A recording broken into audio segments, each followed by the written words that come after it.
Next on the docket, oh, there we go. So RBC Future Launch is available at home. I know with COVID, a lot of things have felt like they've kind of come to a standstill, but you can always connect with RBC Future Launch at home. We always have virtual workshops like this one that you're participating in.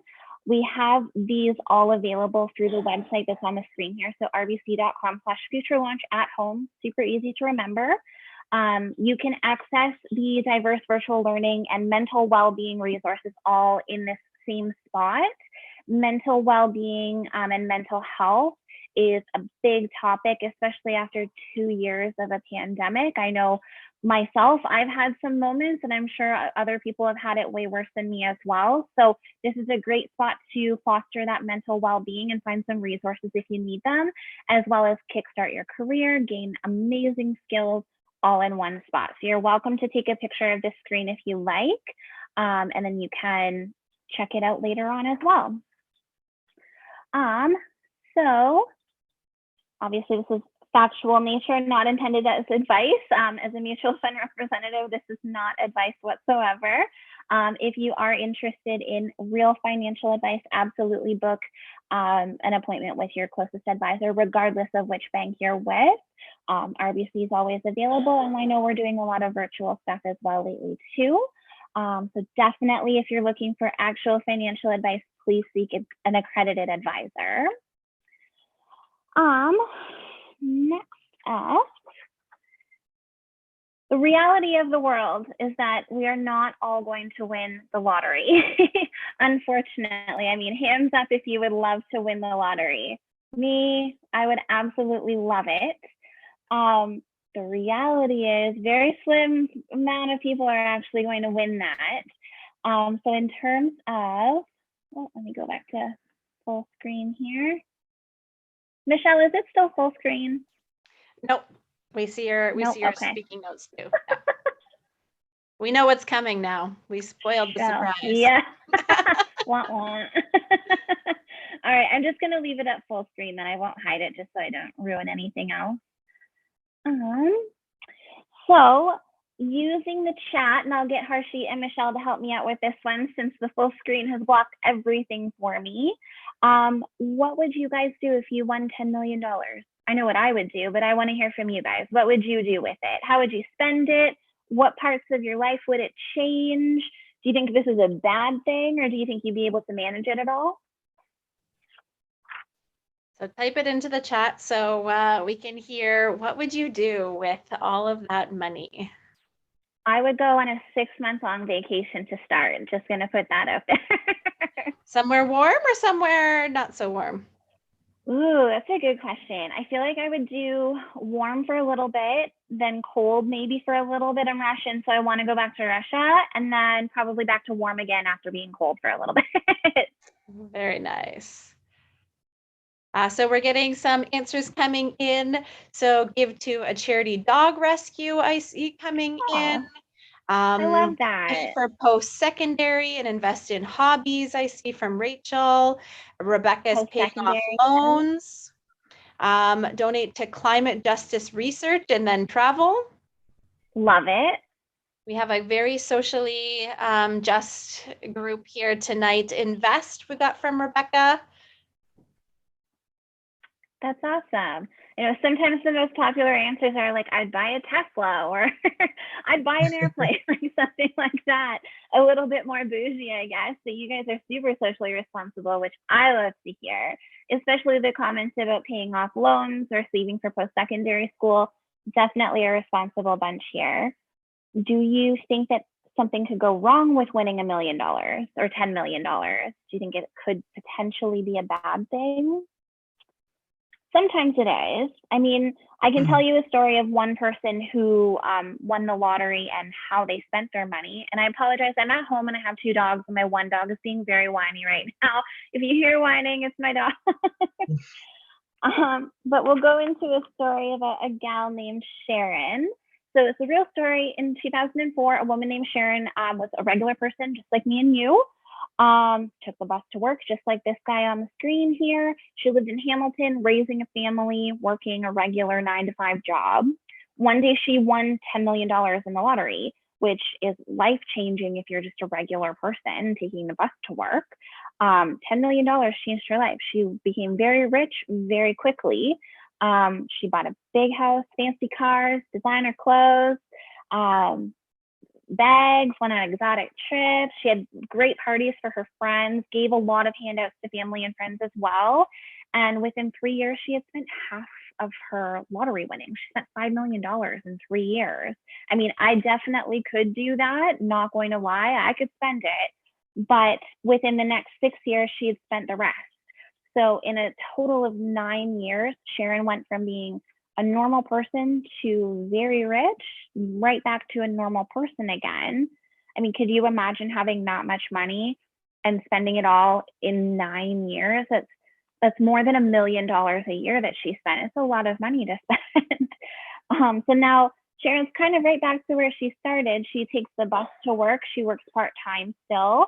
And she says she's much happier with her life now as a normal person without all of that money. For her, her life has more purpose as a normal person than when she was spending over $1 million a year on stuff she really didn't need. So what her story shows us is that no matter how much money you have, you really need to know how to manage it, whether you have $100 or $100 million. If you're not managing it correctly, that's where you kind of end up where Sharon ended up with not a whole heck of a lot, or not losing, but wasting $10 million. So what we can learn from this is that it's not how much you have, it's how you manage it, because when you do manage it, it does have great rewards. There's another story. This one's kind of far and few between. I'd say like maybe 1% of people can do this, but it's not completely out of the question. It's about a man named Sean. Sean is an author, and he wrote a fantastic book called Burn Your Mortgage. If your goal in life is to be debt-free and own a home, no mortgage, no debt, nothing attached to the home, absolutely read his book called Burn Your Mortgage. Sean is very financially savvy, studies a lot. That's what he majored in. He purchased a home at 27 and paid it off by the time he was 30. So he paid off his whole mortgage of $255,000 in just over 3 years. Normally that takes 20 to 30 years. And then in the current real estate market, even longer, depending on the price of your home. But with Sean, he worked 3 jobs. He was very frugal. He lived in the basement of the house that he bought and rented out the top. He made a lot of social sacrifices, rode his bike to work, prepared all of his meals at home. So he didn't eat out a lot, didn't do a lot of partying, didn't buy everything he wanted. He saved so that he could reach his goal of being mortgage free at 30. Although he did require a lot of sacrifices, he met his goal. And now, because he owns a home free and clear, he's not tied to that mortgage payment. He has a lot more cash flow. So both of these examples really show how it's important to remember that no matter what situation you're in, it really all adds up. It's always important to save, but saving isn't always easy, which I'm sure you guys can totally understand. Life is super expensive, especially if you're working part-time, you're going to school, trying to drive everywhere with a car payments, gas. Gas is super expensive right now. Every little bit adds up. So what I like to do in terms of this activity is think about something that you guys buy on a regular basis, like maybe every single day or once a week or once a month, something that is small but really adds up. And tell me, what do you guys buy every day or every week that you don't really think twice about? You can type it in the chat as well, and then Michelle or Harshit, I'll get you to read those answers out to me. So that's snacks. That's true. Snacks, yeah. Maybe Tim? Yeah. Okay, that's food for pets from Sarit. Yeah. Mm-hmm. I know I can't pass. It was food for pets? Yes, that's correct. Yeah, I can't pass cute dog treats without buying them. It's awful. My dogs are so spoiled. Then Samira says her cell phone plan. Okay, yeah, that's definitely a big one. I know I have more data than I need and I pay for it for sure. I don't like going over. I'm paranoid about going over. And then if you get into the, what is it, like the unlimited, it's so slow. You can't do anything with it anyway. Mhm. For myself, I did my example, so I'll show you guys. So I am a sucker for a good latte. Starbucks is on the right side of the road and I hit it every morning on my way into my branch. So when you think about things like coffee every day, I mean, I go to Starbucks. I definitely could just go to Tim Hortons or make it at home myself, but I'm lazy. So when you think about little things that you spend money on every single day, if I spend $6 at Starbucks every morning before I go to the office, 5 days a week, that's over $1,500 a year that I'm spending on coffee that I could make. I have a Keurig and an espresso at home. Why do I go to Starbucks, right? I could definitely be saving that $1,500 for something better than simply coffee every morning. For myself as well, I drive a Jeep. It's a gas guzzler, so I spend almost $100 a week in just gas. To fill up my tank, which I do once a week, is $90. That's just shy of $5,000 a year in gas. It's kind of insane. My fiance and I, we go out for a dinner once a month just to treat ourselves because usually we're pretty good. But when we go out for dinner, we go out for dinner. So we spend about $200 a month on a nice dinner for ourselves, which adds up to $2,400 a year. So when we think about this, and just things that I'm not even really considering not doing, I'm spending close to $9,000 a year on just stuff that I don't really need, right? Do I need to go out for dinner once a month? No. Do I need Starbucks every day? Absolutely not. So every little bit adds up in what you're spending and in what you're saving. So who here has TikTok and sees all of the, what do you call them, like the affirmations and mantras that everyone is sharing on there with those amazing sound bites that kind of calm you and radiate positivity? I know my feed is covered in them. It's kind of wild. My favorite mantra in terms of finances is save today, choose tomorrow. So tomorrow when I'm driving into the office and I think, nope, I'm not going to hit that Starbucks. The drive-through line is way too long. I'm already running late and I don't want to spend money. I'm choosing to save that money for something else. So when you save today and choose tomorrow, what you're doing with your subconscious is thinking about a goal that you have. So with you guys, maybe your goal is to save enough to pay your tuition for your first year of university, or save for your first car, or save to go on vacation when we can finally travel again, right? When you're saving that money today and not buying Starbucks every morning, that money you can allocate towards a goal. You're choosing that goal tomorrow. Pete, can you, sorry, my dog is whining. We can't hear your dog at all. Oh, okay, good. He's just driving me nuts. So it means if you save now, when an opportunity comes up later, you'll be able to choose to take it or not. So when you're saving that in your account, it's about having those options, right? If we think about what I did, $6 coffee a day, 5 days a week for a year, it's $1,560. If I choose not to have a coffee half the time, it saves me almost $800 a year. What could I do with $800 a year? Could buy a few pairs of shoes, pay for half a vacation. I'm getting married, so it could pay for half of my flowers. You know what I mean?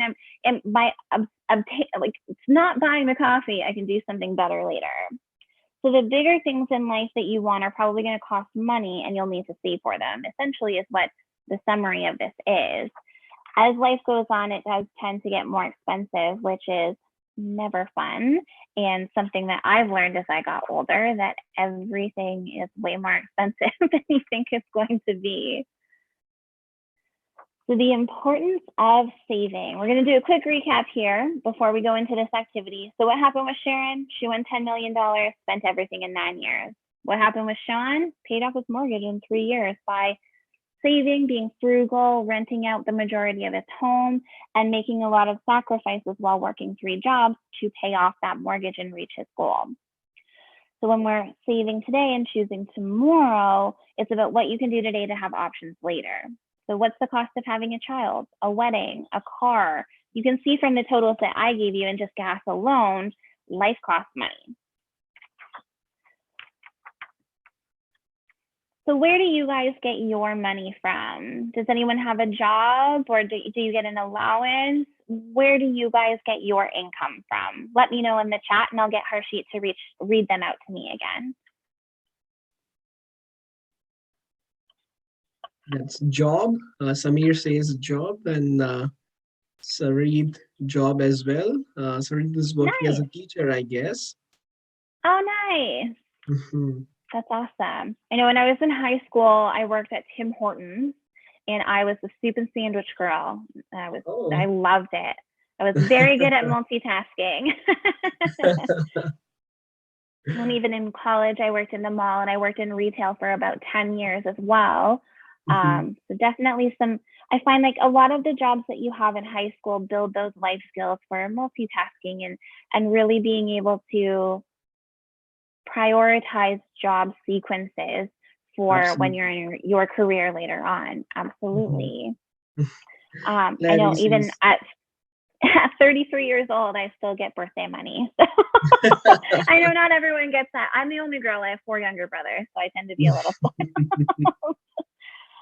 So there's a lot of, these are the kind of most common ways that high schoolers and kids kind of in the middle, like you guys, young adults really, and you're in the interim of going to college, or if you're in your first year of college or taking a year off, that's kind of where you get the majority of your income from. So this gentleman here, there's 4 different examples of kind of student work. So this guy here, he works part-time a few days a week. He works in the hospitality industry, so he works at a fast food restaurant.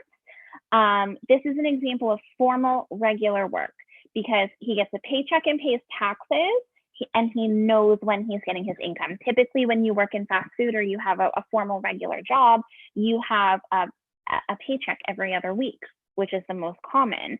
So that's a formal, regular job. And this student here, so she does odd jobs around her neighborhood. So she does things like gardening or raking her neighbor's leaves. Or doing the weeds in her neighborhood backyard. This is informal. So she doesn't get a paycheck. She's probably paid by like e-transfer cash from her neighbors. She doesn't always know when she's getting this income because it's done when it's needed. Babysitting is another good example of this. So this is informal and irregular because there's not a paycheck and she doesn't pay taxes and she doesn't know when she's going to be paid next.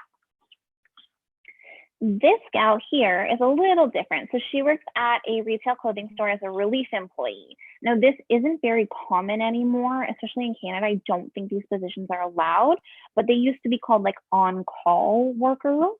So she only worked when they needed extra people or when someone calls in sick. So sometimes you'll have a job where you do pick up shifts, but you still have your regular hours that you work. That's still a formal, regular job. This example here is irregular because she doesn't know when she'll get hours, but it's formal because she pays taxes on what she earns. This gal here, her dad coaches a local soccer team. So she's made a deal with her dad that if she goes with him early, sets everything up for the 12 weeks of the season, he will pay her to do that. So it's regular because she knows when and how many games she'll be setting up for, but it's informal because, again, it's not an actual paycheck where she's paying taxes on that income. So you're earning income. We're going to cover some strategies and tips on how to start saving, which I know is my passion. I love helping people save, and I love helping people see how easy it is to save. A little easier than speaking English at this point. Who's heard of a life hack? I know my TikTok is also full of life hacks. I swear to God, every day I learn something new on what I'm doing wrong. Who's heard of a life hack? Let me know in the chat.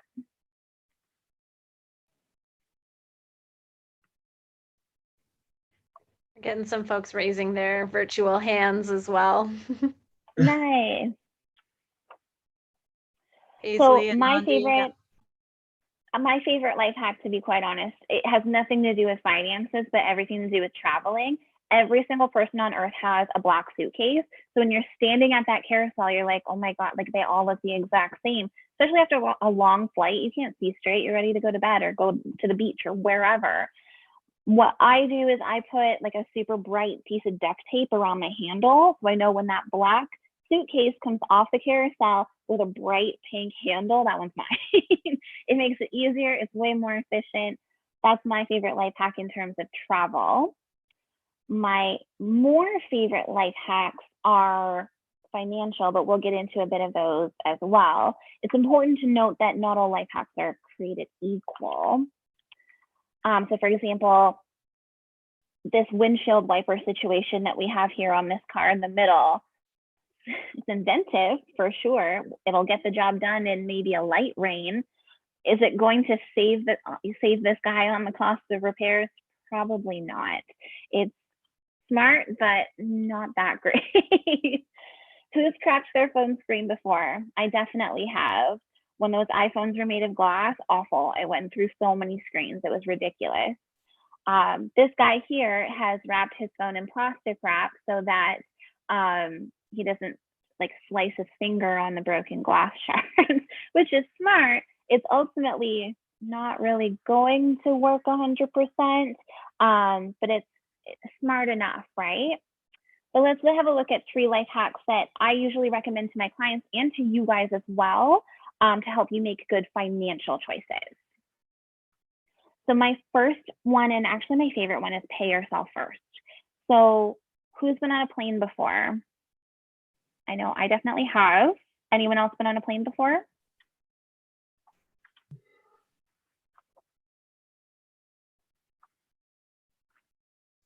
we're getting lots of virtual hands. Yeah, lots of yes. Awesome. Lots of yes. Good. Well, as you know, if you've been on a plane, they give that safety instruction. Here's the doors, the exits, the washrooms, all of that jazz. So when they're giving this safety instruction, that picture here on the right of the screen, who knows what that is? It's the oxygen mask, right?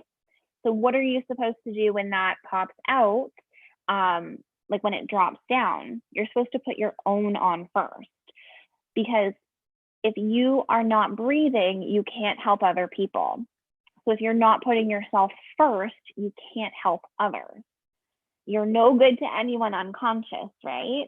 So you want to put on your own oxygen mask before you help someone else put on theirs. That's how I like to think about paying yourself first. If you're not going to pay yourself first, you're not going to have anything left over. In the same way that you put your mask on first, you got to make sure that you think about yourself as a bill that you have to pay, essentially. So what does this mean? Generally, when people have money, they tend to pay other people first. I know when I get my paycheck, I'm like, oh my God, what bills do I have to pay? Like, I have to pay TELUS, like house insurance. What do I have to buy groceries? My mind immediately goes to, what do I have to pay now? The most common mistake that people think of, and I myself am guilty of this as well, is that they think of savings like leftovers. They spend first, then save and give whatever's left over. The problem with that is that if you spend everything, you're not going to have anything left over to save. So when you pay yourself first, you're deciding how much money you want to put into your savings or donate it to a charity, like a couple of the other examples for that lottery winning activity we did earlier. When you do that before you have the chance to spend money on things or something, someone or something else, you're paying yourself first. So you guys are going to be smarter than most people. You guys already are going to save first and then spend and give. If you don't pay yourself first, you could find yourself at the end of a pay period or the month without any money to spend or save, for that matter. And if you don't have savings, you might not be able to pay your bills or pay for that upcoming event. I know when COVID happened and a lot of people were out of work, they didn't have a lot of savings to rely on. So a lot of clients of mine have incurred a lot of debt simply because they couldn't work and they didn't have any savings or enough savings to rely on. The big question now where people are focusing on is, how much do we save? Like it's very hard to determine that specific number. My favorite answer is 10%. So I don't like math. I like to automate things. I like it easy. I do everyone else's banking all day at work. I don't like to do my own. So I try to make it as easy as possible. So my favorite answer is 10%. If you make $1,000 on your paycheck, save 100. If you make $100, save 10. I know it's not always easy when you do have bills racking up that you have to pay, and absolutely fit your savings into your cash flow first and foremost. If 10% doesn't work, try $10 at first and then ramp it up from there until you get comfortable with it, then increase it is my answer. But 10% is always a nice, easy number to remember, and it's not going to put that much of an impact on your cash flow. So there's an easy way to get you to save more. And I love this because, like I said before, I like nice, even numbers. I like when it's easy. You can round up. So if you have a paycheck of $180, 10% is going to be $18. If you round up to 20, it's a little bit easier, and that $2 extra adds up. So when you think about me spending $6 a day on coffee, it adds up to quite a bit, $1,500 a year, right? If you're rounding up and saving that extra $2, it's going to add up at the end of the year or the end of the decade. Let's look at my next savings hack. So this one is what I tend to do all day for my clients, is use the right tools. So who here has a bank account? I know I have 6.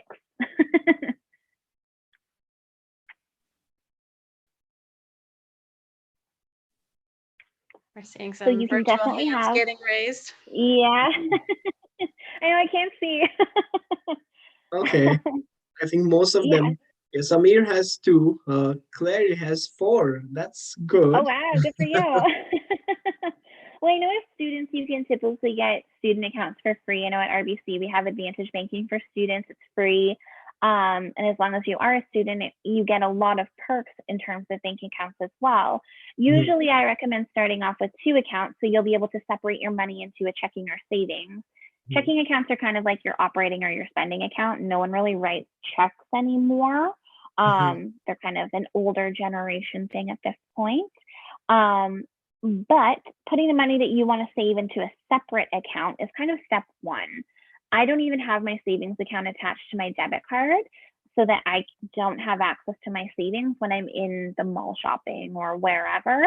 It's literally not attached to my debit card, so that if I need to use that money, I have to log into my mobile app, like my banking mobile app or online banking, to actually transfer it over. And I find, 1, because I'm lazy, I don't want to do that. And 2, it gives me enough time to think, do I really need this? Is it really worth it? By separating it out, it creates more work for you. And if you're like me, you don't want more work. Step 2, again, because I don't like to do a lot of work, is automate your savings. So what I do is, I know I get paid every other Thursday. On Fridays, I have my 10% automatically go from the account my paycheck goes into my savings account. That way, I don't have to do it. It automatically does it. It's a set amount every paycheck that goes in there, and I don't have to do a single thing. I know I had that set up, not last year, but the year before, and I just had $50 a paycheck go in, and I just left it and didn't even think about it. And now I have enough to pay for my vacation, which I'm going on in February. So when you set it up to automate, you don't have to think about it, and it makes it super easy to save. So if you're saving for something like myself, I'm saving for my wedding.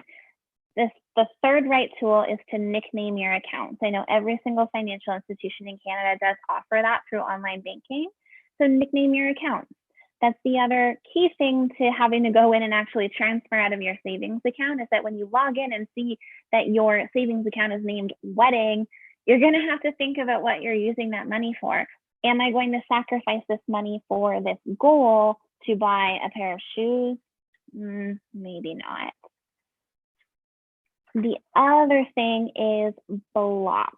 So what you can do is set up, like you can have that account joint with your parents, where they have to sign off on any transactions that you are doing on that account. So then that way it kind of makes you be more responsible when you have to get them to sign off on your transactions as well. Personally, it's not my favorite. If for some people it does work, but then I find I'm just bugging them all the time to get their signature on stuff. It doesn't work for me, but it does work for some people. So structuring your bank accounts isn't the only tool that you have. The next tool is a budget. So who here has used a budget before? I use mine almost every week.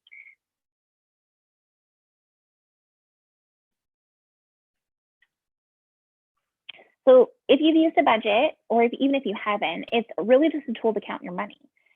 It's another thing to make it easy. It doesn't have to be complicated. It's about balancing what's coming in and then what's going out. So income is the money that you receive from your job or your allowance or gifts, like what we talked about before. And you need to balance that with money going out. So those are your expenses, essentially what you need to do with your income. So let's say you make $2,000 a month. You work part-time or wherever, it's $2,000 a month. Does anyone know why adults usually set up a monthly budget? Does anyone know why? Let me know in the chat, and Harshit, you can read that out.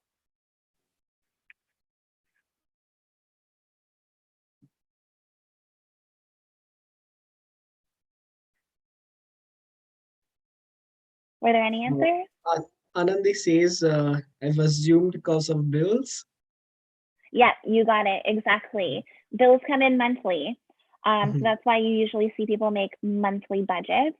For myself, it's difficult to manage, and this is kind of like a silly problem to have, but most people get paid bi-weekly, but then you get monthly bills.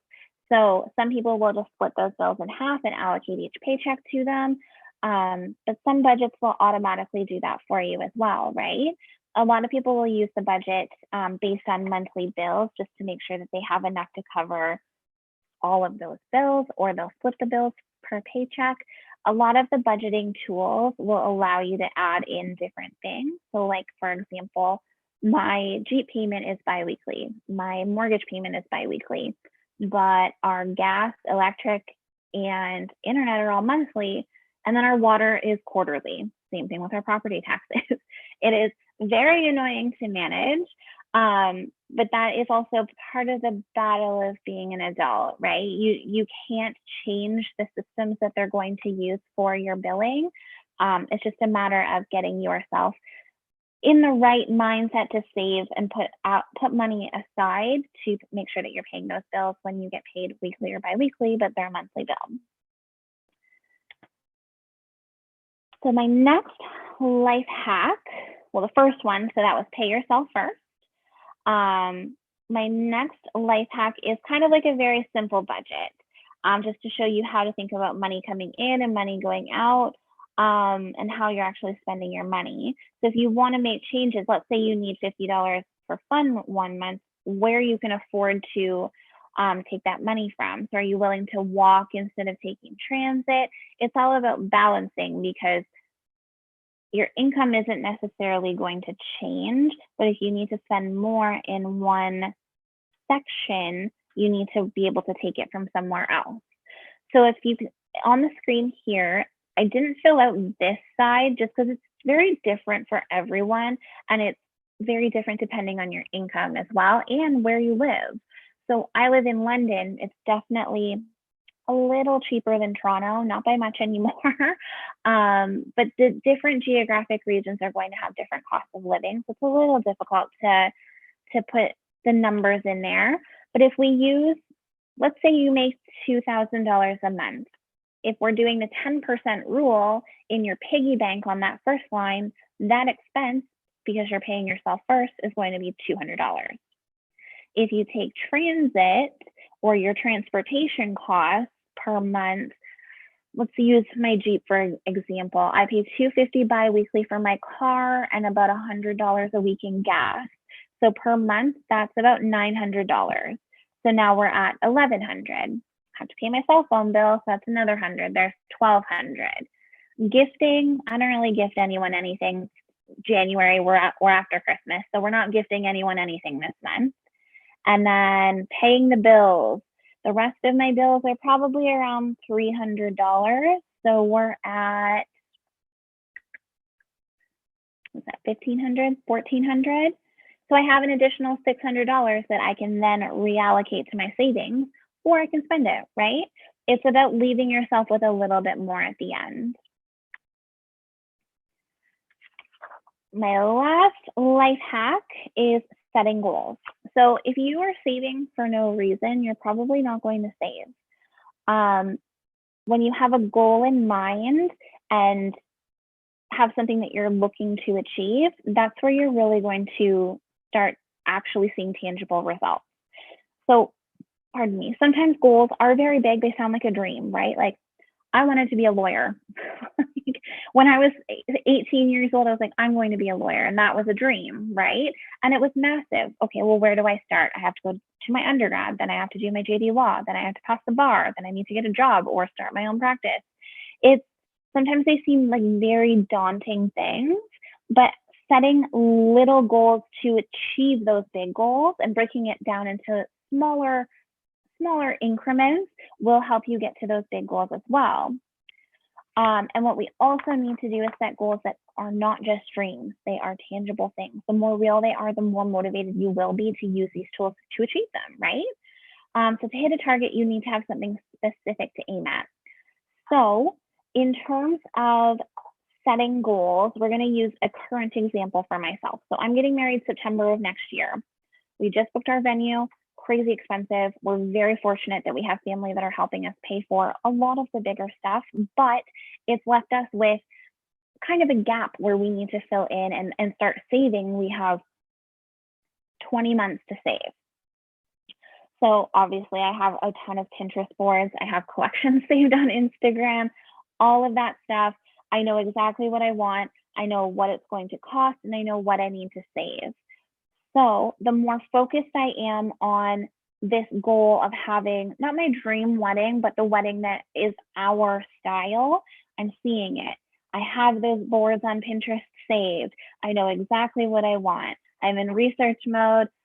When you can visualize your goal and visualize where you're going to be, you have way better chances of actually hitting that goal. You are putting it out into the universe and manifesting it for yourself. I'm going off on my TikTok again. But you're actually visualizing yourself in what you want, right? Being able to see it is how you're going to turn a lofty goal into a set goal. So when you see it, that's where you're Pinteresting, you're Instagramming, you're visualizing yourself. I'm walking down the aisle in my dream dress. If you explain it, you're getting into research mode, start planning the details, figuring out how much money you're going to need. I'm emailing food trucks, I'm emailing florists, I'm trying to get a photographer that isn't going to charge me $1 million. And then I'm timing it, September 2023. That's when we're doing it. We've got 20 months to save the money, and I know exactly how much we need to set to get there. So when it comes to setting these goals, keep that in mind. Visualize it, explain it, research it, and then time it. Give yourself a deadline. If you know that you are applying for college, then give yourself a deadline to actually get that done. If you know that you're going to school next September, that's 8 months from now. You have 8 months to save as much as you can, right? Set yourself a goal. Even if you don't get there, little bits are going to put you much further along than you would be if you didn't do anything at all. So an interesting fact, there's one more way to take advantage of saving money, and even more powerful by taking advantage of interest. So working in a bank, this pun on the screen hurts my heart a little. An interesting fact. So who here has heard of interest before? Hands up, anyone heard of interest? I know Harshit, you've heard of interest. So interest is kind of like thank you money. It's what the bank gives you for keeping your money with them. So we pay interest on savings accounts, and it's kind of a thank you for keeping your money in your bank account, right? It's also what you pay the bank when you borrow money from them. So we thank you for taking money from us that you're going to have to pay back plus some more. So interest normally takes the form of a percentage, which means the more you have in the bank, the more interest you get. So 5% on $100 is $5.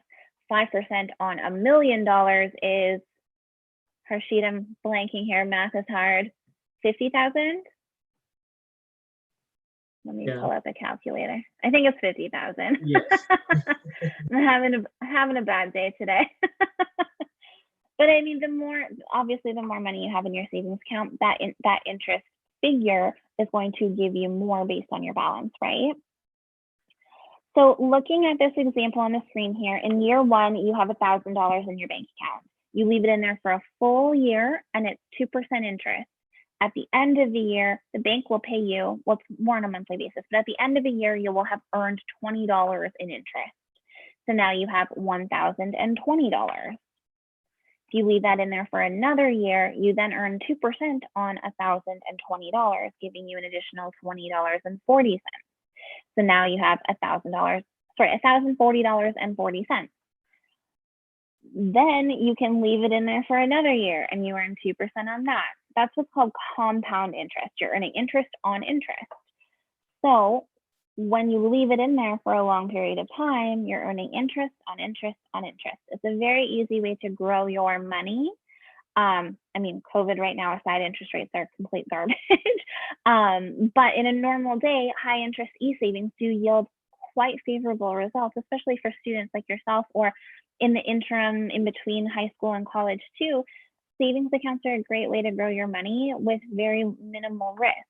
Obviously, right now there's a lot of stuff going around about ETFs and trading. I know the GameStop thing last year had a ton of people interested in trading stocks. Tons of risk in there, tons of reward as well. But savings accounts, typically speaking, that pay a higher interest rate are your best bet to maintain your principal, so you're not losing all your money when you have to pay for tuition in a month, right? So now that we know how to make our life hacks even more powerful, let's do a quick recap. So it's not how much you have, it's how much you manage, or sorry, how you manage it. Whether you have $100, $10,000, $4. You can have different amounts of money. It really determines, like how you manage it determines your options in the future. Every choice you make today takes you closer to or further away from your goal. Save today, choose tomorrow. Remember our mantra, right? No matter what your situation is, you can start saving today. So when we use that life hack of rounding up, even if you're spending money, let's say you spend $18, take $2 and put it in your savings account, round it up, right? You can use that round up to work for yourself. It doesn't just have to be in a savings environment. You can use it with your spending too. Life hacks make everything easier, saving included. Pay yourself first, use the right tools, set goals, see it, explain it, time it, get in those great habits of doing that. The other thing that I did want to touch on too, just because I know you guys are kind of in your gap year, is that OSAP is a fantastic tool to use. I've gone to school 3 times. I've done 3 different programs and used OSAP every single time. The government grants alone are more than worth applying for OSAP, even if you don't need it. I know for myself, I recently graduated from Fanshawe College in London through their business accounting program. I didn't need OSAP to pay for it because I saved for it myself. But when you apply for OSAP, they utilize your income to determine any grants that you might qualify for. The grants you don't have to pay back. So even just by applying to OSAP, you're getting free money. So you may as well, right? If you do need OSAP, it's a fantastic program to put yourself through school. And right now as well, because of COVID, it's interest free. So you're not paying interest on your loans currently, which is amazing. For myself, I know I've put quite a dent in my student loans, what I owed from my previous program, because I've maintained my payments without having to pay interest. So it's helping me get ahead. But OSAP is a fantastic program to use. I know there's someone in BC and I believe someone out east as well. I know there are federal programs. I'm not 100% familiar with them, but in Ontario, the OSAP program is fantastic. Definitely apply. It doesn't hurt. If you don't apply, you are leaving money on the table not taking advantage of those grants. So definitely explore your options there. I want to thank you guys. We're going to do a Q&A just with the last few minutes here. I know we have 10 minutes left. But thank you very much for taking part in this workshop. Thank you so much for having me. You can scan the QR code and it will take you to, I believe it's a survey for you guys, just so that Future Launch can get your feedback on how this workshop went, what you loved about it, what you'd like more of, all of that fun stuff. We want your feedback because that makes us do better for you guys in the future. Any feedback you can provide would be fantastic. And then Michelle, I'll throw to you. If you guys have questions, absolutely feel free to put them in the chat. Harshita and Michelle can read them out and then I can address them as well. That's wonderful. Thank you, Kayla, so much for all of this knowledge that's helping us really ground where we're at with our finances and how we can get ahead, because it's trickier to play catch up than to get ahead in the first place. So I think we're jumping in at the right time with this education, with these ideas, and a lot of the young adults here are really hungry for this. And I see Claire's got a question here. Any tips for budgeting with a partner? Absolutely. I know for myself, finances are something that we talk about quite often. And I think it's different strokes for different folks, right? We do everything 50-50. My fiance, he's a mechanic, so he does make a lot more than I do. Not so much anymore, but typically, like the last 6 years, he has made quite substantially more than I did. We've always split everything 50-50. And the reason for that being he has a lot more debt than I do.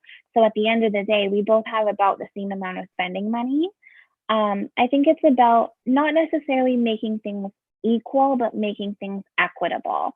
So if you have a partner who does make substantially more than you do, you can split things 50-50, but then make concessions elsewhere. Like if you're splitting housing costs 50-50, maybe they pick up date night. Or if you're splitting everything 50-50, then they pay for vacation, right?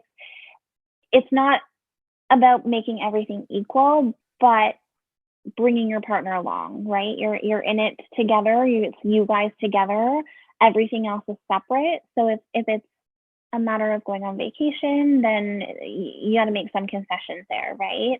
We do everything 50-50 just because that works for us and that works for our cash flow, but it's not for everyone. But I know with finances, it's very taboo and people don't like talking about it. I'm an open book.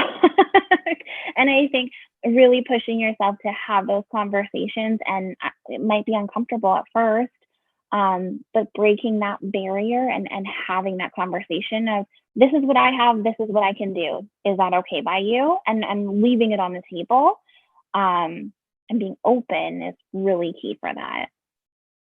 Yeah. And I would say again, just jumping in, that communication is key. There is no formula that works for everyone. I know some married couples who still have separate bank accounts. I know married couples that have come together and had joint accounts. I know folks that split things 50-50. I know people who split it in proportion to what they're bringing in. There are so many different formulas, but as long as you have that conversation with your partner, and especially early on in life, making sure that you're also protecting yourself in the event, like knock on wood, that relationships don't work out.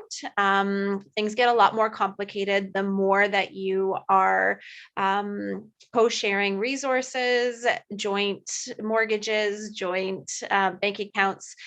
Things can get a little bit more hairy. So just remembering, and it's not a good or bad thing to join or to keep separate. It's just where is that relationship? Where is it going? And how much work are you prepared to do if you stay together or if you end up splitting? So just a little piece of life advice there too, for folks that are relatively young and starting with that financial independence. Yeah, and we have a joint account for household expenses, and then we each have our own. I know, Harshit, you can probably speak to this as well, but my least favorite part of my job is doing estates for clients who have passed away, and it breaks my heart every single time their widowed spouse comes in and they have no idea about any of the banking because the deceased spouse did everything. I think being financially confident in yourself and not relying on someone else to do all your banking is absolutely my biggest takeaway from that. Is know your finances, joint and sole, and definitely be responsible, share the responsibility for it. I know I do all the finances for my household because my fiance doesn't care to pay the bills, but he knows what's going on. But it breaks my heart every time someone comes in and they're like, oh my God, I had no idea that we owed this much money. And it's very heartbreaking and a very hard conversation to have for sure. Also, just adding up to this, I think it's pretty much important to keep a check of your goal. I personally have a day that I keep a check, which is my birthday. So every birthday, I make sure that if I have a plan, to finance for a trip, or I want to buy a guitar or anything as such, it's pretty much important for everyone to keep a check that where are you going. And when you have your birthday, you again keep a check that, okay, how much have you saved or where are you going? So it's pretty much important, I believe, that you keep a check on your goals and not just save or manage your expenses. I think we have a couple of questions. So one is from Sareet. Do you have any special resources or websites that students can use to test how they would budget in post-second? Yeah, that's a great question. I know with post-secondary school, you can't always work or you don't have enough time to work as much as you might need to. I know on the Future Launch website, there are a couple of budgeting tools on there. I don't know if they're specifically catered to post-secondary school, to be quite honest, but I know there are budgeting tools on there to help you kind of allocate your income. And then with post-secondary as well, I know with COVID, it's shifted a lot of everything to online learning. For myself, my whole program was online, and this was way before COVID. And I found that it worked a lot better for me because then I could work full time. If I couldn't work full time, we could not afford the life that we lead. So it was kind of making concessions. And my program, I was lucky that it did offer an online program. I mean, if you're in med school, you can't really do that online. But it's knowing all your options and making the best one for yourself, and then knowing where your money's coming from and where it's going. Absolutely. We have another question from Samira. If a goal I have is to go out twice a month with friends, would that be something to reduce saving when saving? That's a great question. For sure. Yeah. I mean, like, I know when I was in my 20s, going out every weekend, every night was a big thing. And it was me and my best friend lived together, and every day we came home, we were like, okay, I have $15. What do you have? All right, we have $20. Perfect. That'll buy us a couple pictures. Let's go. Is that the right advice for everyone? Definitely not. If that's a goal that you have, that you want to go out twice a month with your friends and have a good time, absolutely. Open up a separate savings account and nickname it going out money and toss $50 a paycheck into it. I mean, typically speaking, like, are you buying all your own drinks? Is someone buying drinks for you? Where are you going out? Is it somewhere expensive? Is it just bowling? Like, those are certain things that you have to see and explain and research in what you're doing. Obviously, if it's going out twice a month, you're not going to put a ton of time into researching it for sure, but those are things to think of. Just throw some extra money in your savings account if you know that it's going to be spent that month. Definitely toss it aside, or think of it like a bill, like something you have to pay. You're going to go out regardless, so you may as well include it in your budget for sure.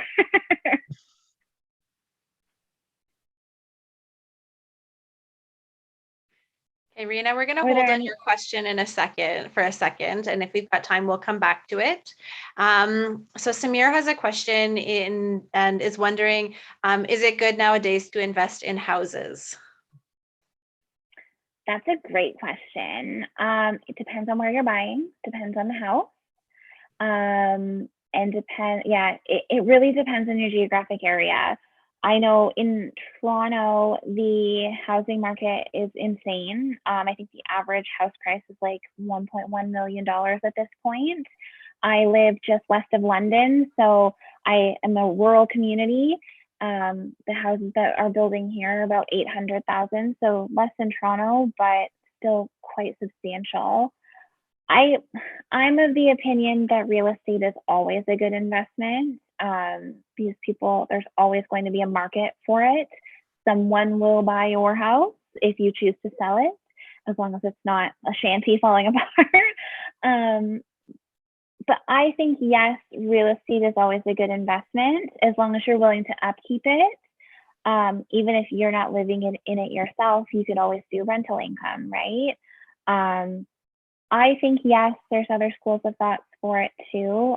Right now with the current market, it's kind of plateauing, but I think it's always a good investment. Personally, myself, we bought our house 3 years ago. We've renovated the entire thing. I don't think there's one single room we haven't touched.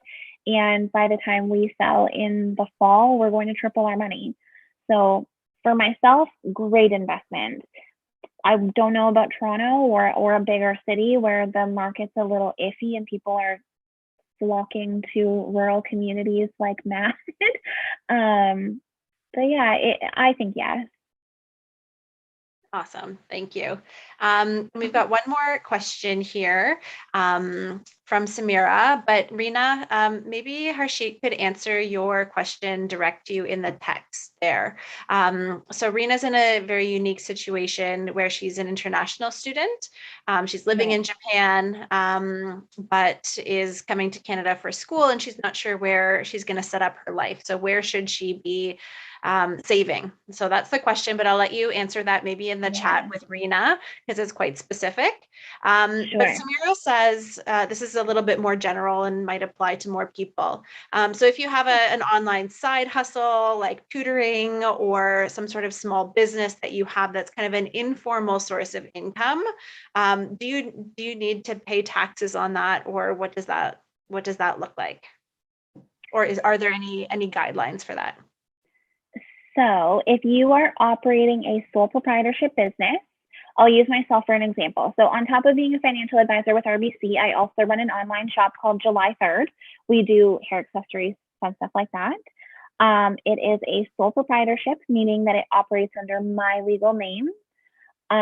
With that, yes, any business income that you have to pay taxes on. You don't necessarily have to pay GST or HST, but that income is considered business income under you personally. With that question, if that is a big real concern, I would recommend talking to an accountant. They'll be able to help you out with that and help you file your taxes for one, but also give you really great advice on what you can write off in terms of expenses for your business. For me, myself, a lot of the expense, like essentially my business exists, one, for me to have something to do, and two, to write off a lot of things. Because I do local deliveries, I can write off a portion of my car. Because I operate it out of my home, I can write off a portion of my home. So it exists essentially to lower my personal income. That's an aside. With side hustles like that, the easiest way to get caught up in owing the government a ton of money is by not declaring your income properly. So absolutely, please speak to an accountant about that and ensure that you are claiming all forms of income on your taxes. The government will not take kindly to that. And you don't want to be audited, and you definitely don't want to be on the wrong side of the government for sure. Perfect. Thank you. And I think that has dried up all of the questions in the chat. And also our time is up for this evening. So again, a huge thanks to Kayla for her incredible knowledge and Harshit for his support in this, and RBC Future Launch for bringing such great information to this community. So we are very thankful. Thank you for being here. Really appreciate it. And folks, I hope you had a chance to fill out that survey.